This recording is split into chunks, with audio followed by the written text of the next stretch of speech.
Hello दोस्तों, मैं अंकित सिंह आप सभी लोगों का विजडम हब स्टडी पर स्वागत करता हूं। दोस्तों, इस वीडियो के माध्यम से मैं आप लोगों के सामने एक बहुत ही महत्वपूर्ण टॉपिक को डिस्कस करूंगा। ये टॉपिक रहेगा हमारा जो जीएस पेपर 3 होता है, उसमें एक सामाजिक सुरक्षा करके एक सब टॉपिक होता है, उसी के अंतर्गत हम इसे कवर करेंगे। तो ये जो टॉपिक है, ये इसका नाम आप देख रहे होंगे, one nation one ration card.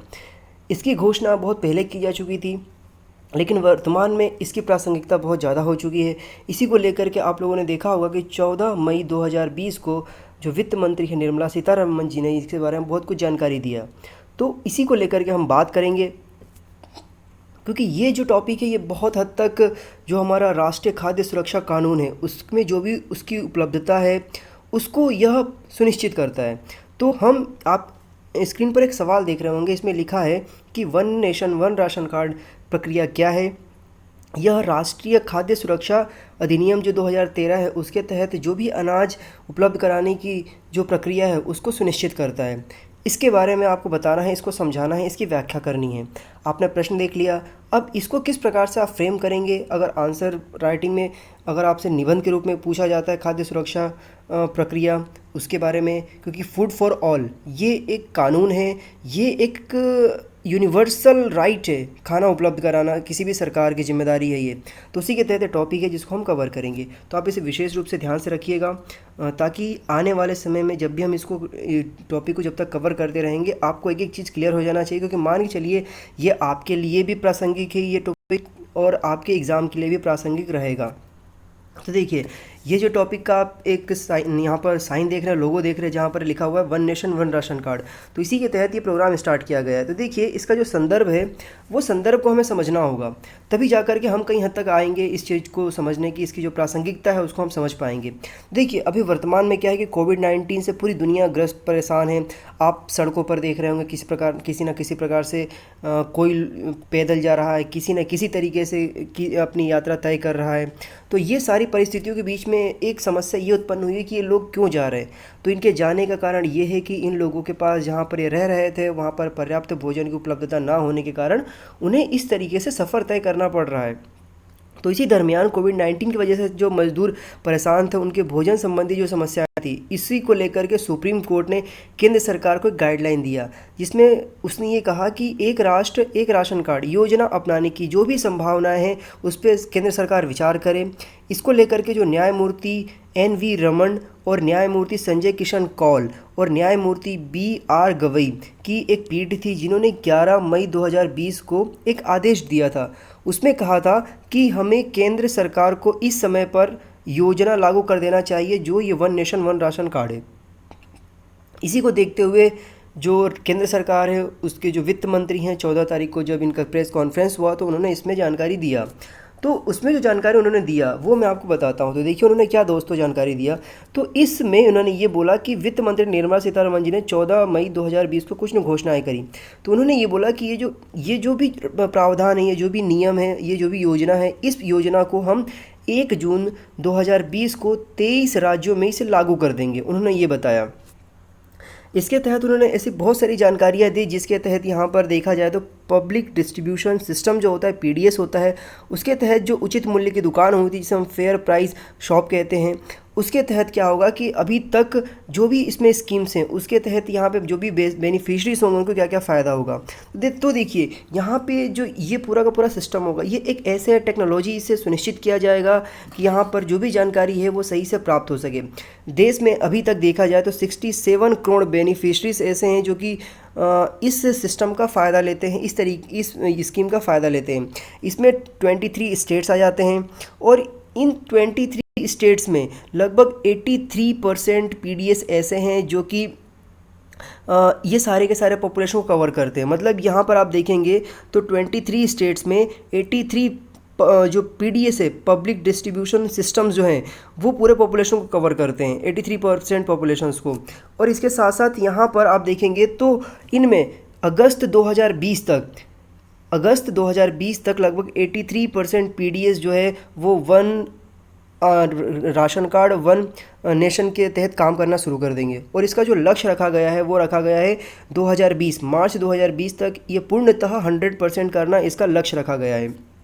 इसके तहत यहाँ पर देखा जाए तो जितने भी राज्य हैं और जितने भी यूनियन टेरिटरीज हैं वो सारे के सारे इसमें शामिल हो जाएंगे।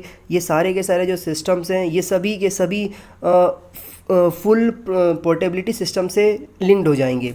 ये इसमें कहा गया है निर्मला सीतारमन जी के द्वारा। तो ये इसका एक लक्ष्य रखा गया है। देखिए यहाँ पर फिर आपको बता दूं मैं कि ये जो पूरा का पूरा सिस्टम, ये पूरा का पूरा जो तरीका किया जाएगा वो किस मंत्रालय के तहत किया जाएगा, ये एक बहुत बड़ा कन्फ्यूज़न क्रिएट करेगा जितने भी एस्पिरेंट्स होंगे या जितने भी लोग इसको सुन रहे होंगे वो सभी को। तो मैं आपको स्पष्ट कर दूं यहाँ पर कि घोषणा भले ही यहाँ पर निर्मला सीतारमन जी ने यहाँ पर किया है 14 मई को, लेकिन ये जो पूरा का पूरा योजना है यह केंद्र सरकार की एक मंत्रालय है जिसको हम कहते हैं केंद्रीय उपभोक्ता मामले, खाद्य एवं सार्वजनिक वितरण, जिसे ministry of consumer affairs, foods and public distributions मंत्रालय कहते हैं। उसके तहत ये पूरा का पूरा योजना संचालित किया जाएगा। इसके जो मंत्री हैं वो है रामविलास पासवान जी, इसके मंत्री हैं और वो राज्यसभा से सांसद है वो। तो देखिए अब हम बात करते हैं कि ये योजना क्या करेगी, क्या है ये योजना, किस तरीके से इसमें मदद की जाएगी। तो देखिए इसमें मदद कुछ इस प्रकार से किया जाएगा कि ये योजना, जैसे कि आपका एक मोबाइल नंबर पोर्टेबिलिटी होता है, उस मोबाइल को आप किसी भी कंपनी में पोर्ट करा सकते हैं, करा लेते हैं, तो सेम उसी तरह से मोबाइल नंबर पोर्टेबिलिटी जैसे होता है उसी प्रक्रिया से आपका जो राशन कार्ड रहेगा वह राशन कार्ड एक राज्य से दूसरे राज्य में ट्रांसफ़र हो जाएगा। आपका जो नंबर रहेगा सेम वही रहेगा, जैसे आपका मोबाइल रहता है मोबाइल का नंबर सेम रहता है, आप एक कंपनी से दूसरी कंपनी में स्विच कर लेते हैं तो सेम इसी प्रकार से रहेगा। तो ये राशन कार्ड जो रहेगा वो राशन कार्ड का नंबर जो आपका रजिस्ट्रेशन नंबर रहेगा वो सेम रहेगा, बस राज्य आपका बदल जाएगा। इसके साथ अगर आसान भाषा में समझे तो ये एक राज्य से दूसरे राज्य में जाने पर आप अपने आप जो आपका राशन कार्ड होता है वो इस्तेमाल कर सकेंगे एक राज्य से दूसरे राज्य में जाकर के राशन लेने में। उसके तहत क्या होगा कि जो भी उसमें लिमिट्स हैं, जो भी यहाँ पर संसाधन है वो राज्य सरकार फिक्स करेगी कि इतना इतना अनाज दिया जाएगा। इसके लिए केंद्र सरकार ने बाकायदा अधिसूचित कर दिया है यहाँ पर राष्ट्रीय खाद्य सुरक्षा कानून के तहत। तो देखिए यहाँ पर राष्ट्रीय खाद्य सुरक्षा कानून, जिसे हम नेशनल फूड सिक्योरिटी एक्ट 2013 कहते हैं, उसके तहत यहाँ पर क्या है कि सारी की सारी स्कीम को लेकर के आया गया है। उसके तहत यहाँ पर उचित मूल्य की दुकान, जिसे हम फेयर प्राइस शॉप कहते हैं, से एक राशन कार्ड की मदद से अनाज ले सकेंगे। योजना के तहत 1 जनवरी को 12 राज्य जुड़ गए थे। मतलब इसका जो स्टार्टिंग हुआ था ना वो 1 जनवरी को 12 राज्यों को जोड़ करके एक पायलट प्रोजेक्ट के रूप में स्टार्ट किया गया था। फिर क्या हुआ कि जब घोषणा की गई थी उससे पहले तक क्या हुआ कि 17 राज्य उसमें जुड़ चुके थे। तो इसमें क्या था कि ओडिशा, मिजोरम एवं नागालैंड ऐसे 3 राज्य हैं जो कि अभी प्रिपरेशन कर रहे हैं, तैयारी कर रहे हैं, और ये देखा जाए तो ये भी जुड़ जाएंगे। तो कुल मिलाकर के यहाँ पर 20 राज्य और केंद्र शासित प्रदेश 1 जून से राशन कार्ड पोर्टेबिलिटी शुभारंभ की मतलब जो कार्यक्रम है उसके तहत शुभारंभ कर देंगे, और जो 23 राज्य की बोली गई है वो भी इसमें शामिल हो जाएगा। तो इस तरीके से क्या होगा कि जो भी राज्य है यहाँ पर पब्लिक डिस्ट्रीब्यूशन सिस्टम मैनेजमेंट के तहत यहाँ पर कार्य करना प्रारंभ कर देंगे। ये सब पूरा टारगेट लेके चला जा रहा है। फिर यहाँ पर किन राज्यों में ये पहले से लागू है हम ये भी देख लेते हैं। तो देखिए उत्तर प्रदेश और बिहार सहित देश के लगभग 17 राज्यों में लागू हो चुके हैं ये प्रोग्राम। इसमें देखेंगे आप तो आंध्र प्रदेश, तेलंगाना, गुजरात, महाराष्ट्र, यहाँ पर हरियाणा, राजस्थान, कर्नाटक, केरल, मध्य प्रदेश, गोवा, झारखंड और त्रिपुरा जैसे राज्यों में ये प्रोग्राम पूरा लागू हो चुका है। इसे 3 चरणों में लागू किया जाना है। यह प्रक्रिया पहले जो प्रक्रिया थी उसमें आपने देखा है कि हमने स्टार्टिंग में बात किया कि यहाँ पर 17 राज्य और केंद्र शासित प्रदेशों में पूरी तरह से ये हो चुका है, जिसमें आंध्र प्रदेश, तेलंगाना, गुजरात, महाराष्ट्र, हरियाणा, राजस्थान, कर्नाटक, केरल, मध्य प्रदेश, गोवा, झारखंड, त्रिपुरा, बिहार, यूपी, उत्तर प्रदेश, हिमाचल प्रदेश और दमन द्वीप भी इसमें शामिल किए गए हैं। फिर इसके बाद ये जो सिस्टम होगा ये किसके तहत काम करेगा। देखिए यहाँ पर इलेक्ट्रॉनिक पॉइंट सेल डिवाइस वाली दुकानों से ही राशन कार्ड है उस राशन कार्ड के आधार पर वितरण संबंधी कार्य किए जाएंगे, और पीडीएस दुकानों पर पॉइंट ऑफ सेल्स मशीन स्थापित किए जाएंगे। राशन कार्ड पोर्टेबिलिटी को प्रभावी रूप से सक्षम बनाने में महत्वपूर्ण होगा ये। तो देखिए मैं आपको एक तरीके से और समझाता हूँ। यहाँ पर मान के चलिए कोई एक व्यक्ति है जो कि मध्य प्रदेश में रह रहा है, वो चला जाता है महाराष्ट्र में। अब उसके परिवार में 5 सदस्य थे यहाँ पर, 5 सदस्य में से 3 सदस्य उसके मध्य प्रदेश में रह जाते हैं और 2 सदस्य उसके चले जाते हैं महाराष्ट्र में। तो इस कंडीशन में क्या होगा कि माना जाए यहाँ पर कि किसी यहाँ पर एक व्यक्ति को अगर 1 महीने का 5 किलो राशन दिया जा रहा है तो उस व्यक्ति के परिवार को महीने में 25 किलो राशन मिलना चाहिए। तो अब क्या होगा, वह जो 2 व्यक्ति शिफ्ट हुए हैं महाराष्ट्र में, वो क्या करेंगे, वो वहाँ पर जा कर के उनके तहत जो भी प्रोसेस होगा, टेक्नोलॉजिकल जो प्रोसेस होगा उसके तहत रजिस्ट्रेशन कराएंगे और उनके जो नाम है उसको महाराष्ट्र में ट्रांसफ़र कर देंगे। तो उसके तहत वहाँ पर उन 2 लोगों को उनका जो उचित मूल्य की दुकान है वहाँ पर उन लोगों को राशन मिलना प्रारंभ हो जाएगा जानकारी के साथ। और जो 3 लोग हैं वो 3 लोगों को यहाँ पर मध्य प्रदेश में ही राशन मिलता रहेगा। तो ये कहा गया है जो वित्त मंत्री निर्मला सीतारमण है उनके द्वारा। तो इस तरीके की कुछ प्रोसेस होगी। तो आप सोचने की जो कोई ज़रूरत ये नहीं है कि एक परिवार में इतने सदस्य हैं तो ये अलग अलग जगह चले जाते हैं तो उनको राशन की व्यवस्था कैसे होगा, तो उसको बाकायदा इसके अंतर्गत देखा गया है। कुछ मुख्य बिंदुओं पर हम बात करते हैं। तो देखिए, सभी राशन कार्डों को आधार कार्ड से जोड़ने और पॉइंट ऑफ सेल, जिसकी मैंने इस प्रारंभ में बात कही थी, मशीन के माध्यम से खाद्यान्न वितरण की व्यवस्था अपने अंतिम चरण में है, जिसको यहाँ पर 1 जून से पहले कर लिया जाएगा। फिर यहाँ पर सरकार की one nation one ration card योजना जो है वो 12 राज्यों में शुरू की गई थी, जो कि मैंने बताया है आपको। फिर हितग्राहियों को EPOS, जिसे हम इलेक्ट्रॉनिक्स पॉइंट सेल डिवाइस या बायोमेट्रिक आधार के ऑथेंटिकेशन के बाद इसका लाभ लिया जा सकेगा। फिर शुरुआत में यह सिर्फ उन कुछ दुकानों पर होगा जहां पर यहाँ पर इलेक्ट्रॉनिक पॉइंट सेल डिवाइस लगाया गया है, जब इसका पायलट प्रोजेक्ट के रूप में चल रहा था। फिर वर्तमान में आप देखेंगे तो ये जो पूरा का पूरा प्रोसेस है, आंध्र प्रदेश, गुजरात, हरियाणा, झारखंड, कर्नाटक, केरल, महाराष्ट्र, राजस्थान, तेलंगाना, त्रिपुरा जैसे 10 राज्यों में ये संचालित है। और यहाँ पर देखा जाए तो खाद्यान्न का जो वितरण है वो लगभग 100% POS के माध्यम से हो रहा है। यहाँ पर POS मतलब पॉइंट ऑफ सेल के माध्यम से यहाँ पर हो रहा है। ये पॉइंट ऑफ सेल क्या है, इलेक्ट्रॉनिक पॉइंट ऑफ सेल क्या है, ये मैं आपको नीचे डिफाइन करके बताऊँगा क्या क्या है ये, आप अभी इसको सुनिए। फिर यहाँ पर साथ ही इन राज्यों में सार्वजनिक वितरण की सभी दुकानों को इंटरनेट से जोड़ा जा चुका है। इन राज्यों में लाभार्थी सार्वजनिक वितरण की दुकान भी किसी जो है वहाँ पर अनाज प्राप्त कर सकेंगे। सार्वजनिक वितरण की दुकान जो रहेगा वहाँ पर पब्लिक डिस्ट्रीब्यूशन जो सर्विसेज है वहाँ पर ये जाकर के प्राप्त कर सकेंगे। और फिर इसके साथ साथ आपने देखा होगा कि ये जो प्रोसेस है ये पहले स्टार्ट हो चुका था। तो 15 अगस्त 2019 में आंध्र प्रदेश और तेलंगाना, गुजरात एवं महाराष्ट्र राज्यों के लाभार्थी दोनों राज्यों में किसी भी दुकान से जाकर के अनाज प्राप्त कर सकते थे। तो ये जो प्रोसेस है वो इवॉल्व हुआ है। आप देखेंगे तो लगभग ये 15 अगस्त 2019 से चला हुआ आ रहा था। तो ये स्कीम पहले से चला हुआ आ रहा था। इसमें कुछ जो सुधार होने के साथ साथ जो भी गुंजाइश थी उसको लेकर के इसमें कार्य किया जा रहा है। फिर यहाँ पर आप देखेंगे तो जो सभी सार्वजनिक वितरण प्रणालियों की जो डिपो ऑनलाइन प्रणाली है के साथ जोड़ा गया है, ताकि राष्ट्रीय खाद्य सुरक्षा अधिनियम के लाभों को पहुँचाया जा सके बिना किसी अवरोध के। अब हम बात करते हैं कि इसमें लाभान्वित कौन कौन से वर्ग के लोग होंगे। तो देखिए, जैसा कि मैंने आपको पहले बताया था कि इसमें जो भी मजदूर वर्ग है, श्रमिक वर्ग है, जो एक जगह से दूसरी जगह पर नौकरी की तलाश में चले जाते हैं लेकिन उन्हें खाद्य की जो सुरक्षा होती है वो नहीं हो पाता है, तो उसी के तहत ये जो स्कीम है वो फ़ायदा पहुँचाएगा। तो देखिए, इसके तहत वे लोग शामिल हैं। फिर पूरे देश में राशन कार्ड के लिए लाभार्थियों की जो संख्या है वो 81 करोड़ है, जिन्हें 2 रुपये में क्या होता है, गेहूँ मिलता है और 3 रुपये किलो में चावल मिलता है। और फिर 610 लाख टन अनाज जो है कि जन वितरण प्रणाली, जिसे हम पब्लिक डिस्ट्रीब्यूशन सर्विसेज कहते हैं, उसके माध्यम से ये दिए जाते हैं सारे के सारे 610 लाख टन अनाज। फिर केंद्र सरकार इसके तहत 1,78,000 करोड़ रुपए की सब्सिडी भी देती है। तो ये भी अपने आप में एक बहुत बड़ा राशि है ये। फिर यहाँ पर हम बात करते हैं कि पॉइंट ऑफ सेल हमने पढ़ा था। तो देखिए, पॉइंट ऑफ सेल क्या है। तो पॉइंट ऑफ सेल की हम बात करते हैं तो यह एक बिंदु है जहाँ पर क्या होता है कि ग्राहक द्वारा वस्तुओं का या सेवाओं का जो भी होता है भुगतान किया जाता है। यहाँ पर बिक्री कर भी दे हो सकती है। फिर इसके बाद यह कोई बाह्य स्टोर हो सकता है जहाँ पर भुगतान के लिए कार्ड पेमेंट या वर्चुअल सेल्स पॉइंट जैसे कि कंप्यूटर या मोबाइल इलेक्ट्रॉनिक डिवाइस का उपयोग किया जाता है। जैसे कि आप जब भी कभी भी जाएंगे वहाँ पर किसी भी PDS पे, तो अब वर्तमान में क्या होता है कि आपका फिंगरप्रिंट लिया जाता है और एक मशीन होता है जिसके माध्यम से पेमेंट किया जाता है। तो ये सारा का सारा टेक्नोलॉजी के माध्यम से होता है और ये सारे के सारे डेटाबेस में रिकॉर्ड होते जाते हैं। फिर हमने बात किया था यहाँ पर डिपो ऑनलाइन सिस्टम। तो डिपो ऑनलाइन सिस्टम क्या है। तो देखिए एफसीआई मतलब फूड कॉरपोरेशन ऑफ इंडिया। चलिए आप बताइए कि एफसीआई का जो गठन है वो कब किया गया था और इसका जो हेड क्वार्टर है वो किस शहर में स्थित है, ये आप दो जानकारी मुझे कमेंट सेक्शन में दीजिएगा।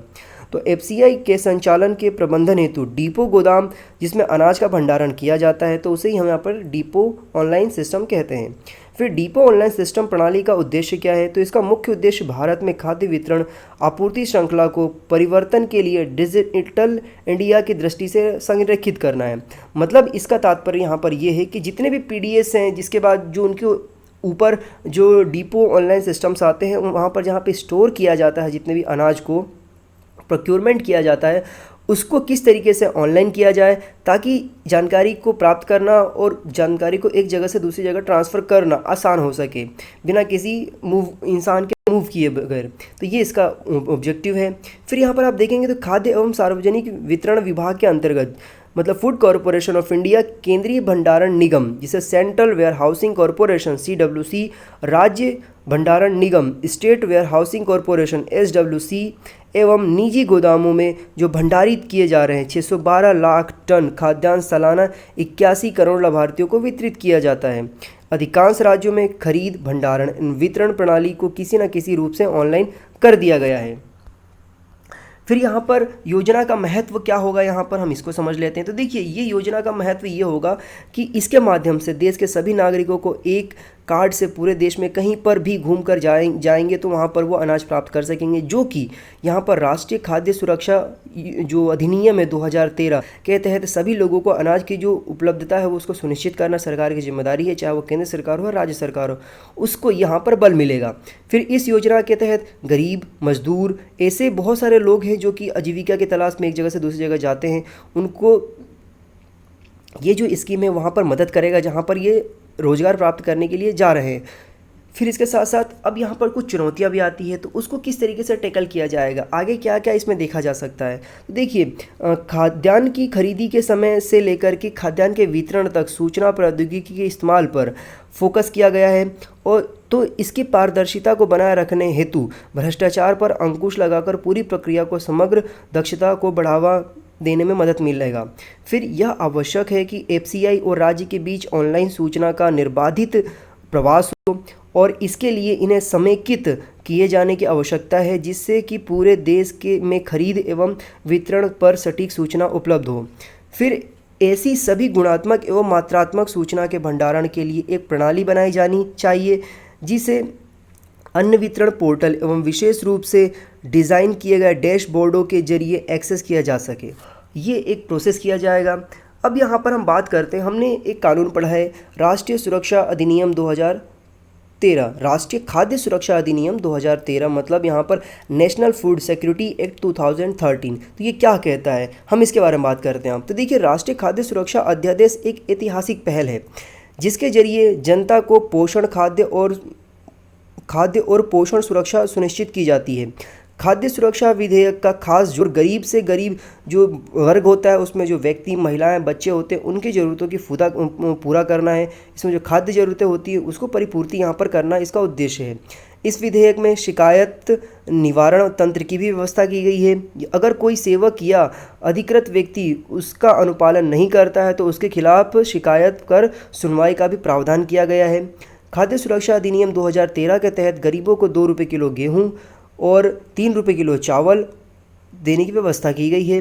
इस कानून के तहत व्यवस्था ये की गई है कि जो लाभार्थी होते हैं उन्हें निर्धारित खाद्यान्न हर हाल में मिले, ये जिम्मेदारी सुनिश्चित की गई है सरकार के द्वारा। इसके लिए खाद्यान्न की जो भी आपूर्ति ना होने की स्थिति में खाद्य सुरक्षा भत्ते के भुगतान के नियम को जनवरी 2015 में लागू किया गया था कि यदि वहाँ पर वह पीडीएस सेंटर जहाँ पर है अगर वो उपलब्ध नहीं करा पाते हैं खाद्य संसाधन या खाद्य अनाज, तो वहाँ पर भत्ते का भुगतान करना जरूरी हो जाएगा। खाद्य सुरक्षा भत्ते का भुगतान करना यहाँ पर होगा, ऐसा कहा गया है जनवरी 2015 के यहाँ पर कानून लागू किए गए कानून के तहत।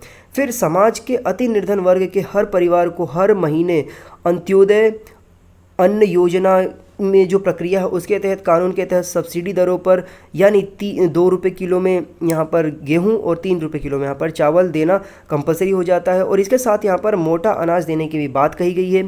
तो मोटे अनाज देने की जब बात कही गई है यहाँ पर, तो आप पाएंगे कि यहाँ पर चना दिया जाता है 1 किलो, कहीं कहीं बाजरा भी दिया जाता है। तो इस तरीके का देने का प्रावधान किया गया है। तो पूरे देश में इस कानून को लागू होने के बाद 81.34 करोड़ लोगों को 2 रुपये किलो प्रति गेहूँ और 3 रुपये किलो प्रति किलो चावल यहाँ पर दिया जा रहा है। फिर यहाँ पर दोस्तों ऐसा नहीं कि सारे चीज़ों के बीच में ऐसे कोई चुनौतियाँ नहीं हैं, चुनौतियाँ बाकायदा है। उन चुनौतियों को लेकर के भी कहीं ना कहीं से सॉल्व करने के लिए सरकार ने बाकायदा यहाँ पर अपने मंशा को जाहिर किया है। तो यहाँ पर ये देखा गया है कि पूरे देश में करीब 3 करोड़ राशन कार्ड ऐसे हैं जो जाली हैं। अब देखिए, राशन कार्ड जाली है, इसका क्या मतलब हुआ? तो मैं आपको बता दूं कि राशन कार्ड जाली है मतलब इसका मतलब ये हुआ कि ऐसे बहुत सारे व्यक्ति हैं जो कि अपनी आवश्यकताओं की पूर्ति करने में सक्षम हैं, लेकिन उन्होंने किसी न किसी तरीके से राजनीतिक लाभ उठाते हुए अपना राशन कार्ड बनवा लिया है गरीबी रेखा का, मतलब बीपीएल का, और वह उसका फ़ायदा ले रहे हैं। उसी का नतीजा आप देखेंगे तो कि गरीब के पास तो राशन कार्ड नहीं है, लेकिन एक ऐसा समाज आपको दिखाई देगा, समाज के लोग दिखाई देंगे जो कि सक्षम हैं, अच्छी खासी उनकी प्रॉपर्टी है, अच्छे खासे कमाते हैं, लेकिन वो उनके पास गरीबी रेखा का राशन कार्ड है। इसका मुख्य कारण बस ये है कि उन लोगों की राजनीतिक पहुंच अच्छी खासी है, राजनीतिक लोगों से संबंध अच्छे खासे हैं, इसलिए उनका राशन कार्ड आसानी से बन जाता है और गरीब लोगों को यहाँ पर दर दर भटकना पड़ता है। तो उसी के मद्देनज़र आप देखेंगे तो बिहार में लगभग 44,404 जो कार्ड है वो जाली पाए गए थे, उनको निरस्त किया गया। तो इसी तरीके की जो यहाँ पर इन्होंने, सरकार ने जब 44,404 करोड़ जब राशन कार्ड को निरस्त किया तो सरकार ने यहाँ पर करीब 3 करोड़ रुपए की बचत कर ली यहाँ पर। तो आप खुद सोचिए कि जब यहाँ पर 3 करोड़ राशन कार्ड जब जाली है यहाँ पर, जब इनको बचा लिया जाएगा तो कितने करोड़ों रुपए की यहाँ पर बचत की जाएगी। तो ये कुछ चुनौतियाँ हैं। उन चुनौतियों को बाकायदा इसको लेकर के जब सारी चीज़ें ऑनलाइन हो जाएगी, सारी के सारी जब सिस्टम ऑनलाइन हो जाएंगे तो बाकायदा उम्मीद की जाएगी कि ये सारी जो प्रोसेस है इसके माध्यम से यहाँ पर बचाने में मदद मिलेगा। दोस्तों, इस वीडियो के माध्यम से मैंने आप लोगों को बताने की कोशिश किया कि one nation one ration card क्या है, एक देश एक राशन कार्ड क्या है। इसके साथ साथ मैंने राष्ट्रीय खाद्य सुरक्षा कानून 2013 को भी समझाने की कोशिश किया। इसमें आने वाली चुनौतियों को बताया मैंने, राज्यों के नाम कौन कौन से कहाँ कहाँ लागू किया गया है इस पर आप विशेष ध्यान ना दें। मुख्य बात ये है कि किस तरीके से लागू किया गया, कहाँ कहाँ चुनौतियाँ आने की संभावना है, ये आपके लिए बहुत इनफ होगा जानने के लिए। इसी के साथ मैं आप लोगों को बताना चाहूँगा कि मैं अनअकैडमी पर भी पढ़ाता हूँ। मेरे द्वारा वहाँ पर 300 से ज़्यादा वीडियोस बनाए गए हैं। आप अगर अनअकैडमी का कोई भी प्लस कोर्सेज परचेस करना चाहते हैं तो हम मेरा कोड यूज़ करिए IMAnkit28। You can avail 10% discount on every plus courses. इसकी PDF डाउनलोड करना चाहते हैं तो आप मेरे टेलीग्राम चैनल पर आ जाइए जिसका नाम है विजडम हब स्टडी, वहाँ से आप जा करके डाउनलोड कर सकते हैं। मेरा फेसबुक पर पेज है जिसका नाम है अंकित सिंह अनअकैडमी, ग्रुप भी है, आप इसे जा करके ज्वाइन कर लीजिए। वहाँ पर मैं दिन भर के जो अपडेट्स होते हैं मैं डालता रहता हूँ। इसके साथ साथ दोस्तों मैं आप लोगों से यही बोलूँगा कि आप ये जो वीडियोस देख रहे हैं इसे अपने दोस्तों के साथ शेयर करिए, ज़्यादा से ज़्यादा इसको शेयर करिए, चैनल को सब्सक्राइब करिए और सारे जो वीडियोस होते हैं उसे लाइक करना बिल्कुल ना भूलें। आपको जो भी डाउट्स होता है कमेंट सेक्शन में करिए, आपको डाउट नहीं होता है तो भी कमेंट सेक्शन में कुछ ना कुछ कमेंट करिए ताकि मुझे उससे अप्रिशिएशन मिलता रहे। चलिए फिर से मुलाकात होगी एक नई वीडियो के साथ, एक नई जानकारी के साथ। Have a good day. जय हिंद, जय भारत।